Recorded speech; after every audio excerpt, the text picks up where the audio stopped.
kinda want to know if you set it up this way, it'll do things. My goodness, mate. Okay.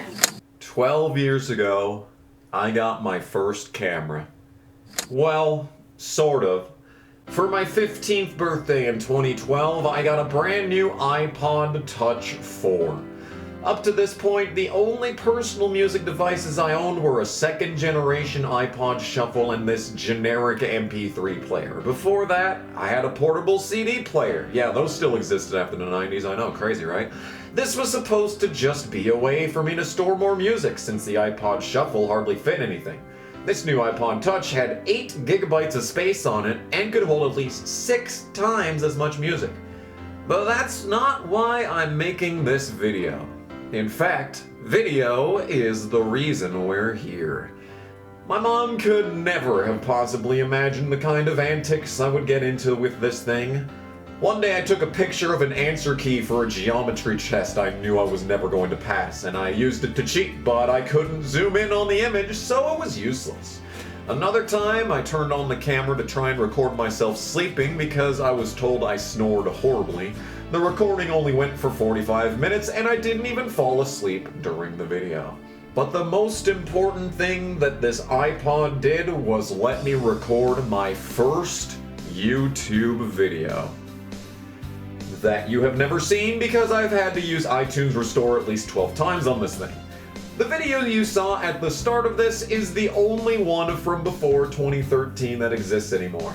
Yeah, before I started my channel, I recorded my TV screen using this iPod Touch, and I would actually play the game with one hand while holding the iPod with the other hand. I recorded at least 3 videos like this. None of them were uploaded due to having to restore the iPod over and over, probably after downloading some stupid shit I shouldn't have downloaded.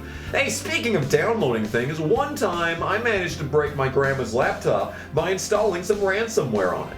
I thought I was completely screwed, and my first thought was to just wait until morning when my mom could fix it, and most likely I'd get banned from ever using a computer again. Thankfully, I had my iPod Touch with me that night, and I actually managed to look at the solution using my iPod, and I fixed the mess I made all by myself, and no one ever knew. Shout out to Malwarebytes, by the way. The madness didn't end after I got my own computer either. Right after buying my first desktop, it immediately started having issues of its own, and once again, my iPod was there to save the day to look up solutions. If I didn't have this thing, I would be so completely and utterly screwed, man, you have no idea. And then came YouTube. Fire in the Science Room is the first video I filmed on this iPod to be uploaded to YouTube. After nearly a year of lost content, and that's not where it ends either.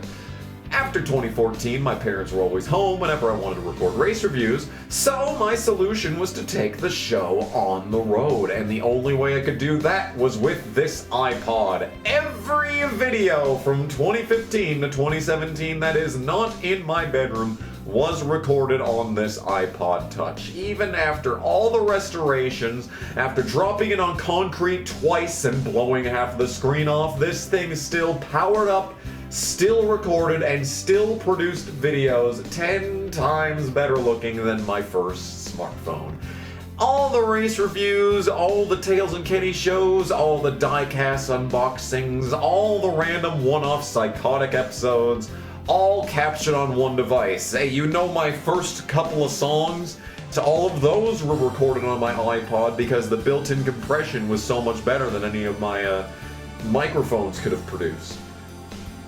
I even developed ways to hold this iPod up so I could use both of my hands while recording. This thing went everywhere I did for years, always safely in my pocket aside from when it was getting dropped on concrete. This thing went with me all the way to Arizona. This iPod Touch recorded the first moments I ever saw a NASCAR stock car in person. This iPod Touch recorded me watching Brett Moffitt steal the win in the first NASCAR race I ever attended. This iPod Touch recorded me meeting Casey Mears. Can you imagine that? Some random kid from North Dakota that probably shouldn't have even been born getting to meet Casey Mears, and this iPod was there the whole time, and it never stuttered once, apart from all the restorations. Yeah, this iPod served diligently for a good 5.5 years before I got my second smartphone. The storage capacity and the camera functionality of the Samsung A6 was simply too much to keep up with, and I officially retired the iPod Touch from filming duties in early 2019. But that was not the end of this iPod's work. After I bought my Ford Fusion, I needed a place to store music for driving, and we finally came full circle. The reason my mom originally got me this thing was for music! And now the iPod could finally serve its true purpose. For the next 5 entire years, my iPod Touch lived in my car, powering on every morning and playing music until the night, where I would go to bed and we'd do it all over again the next day.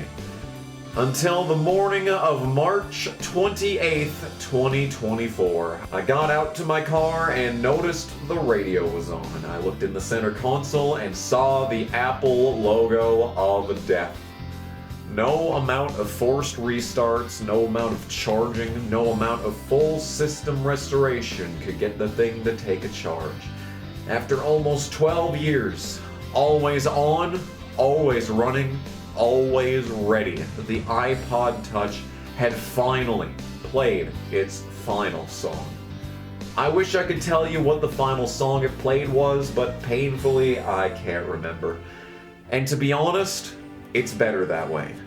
This thing ran for so long, playing millions of songs, from every new song added to all old songs removed, from the first memory to the most recent. This iPod was there for every single moment. And now the end has finally come.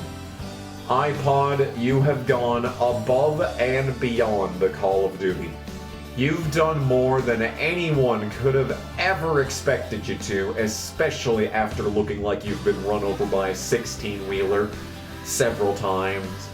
You've done everything that I've ever asked for and more. You've been with me every step of the way for the last 12 years. From every bad moment to every good moment.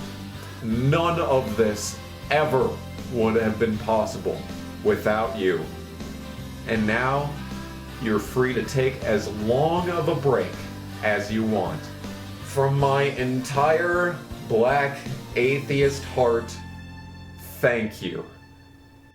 Rest in peace.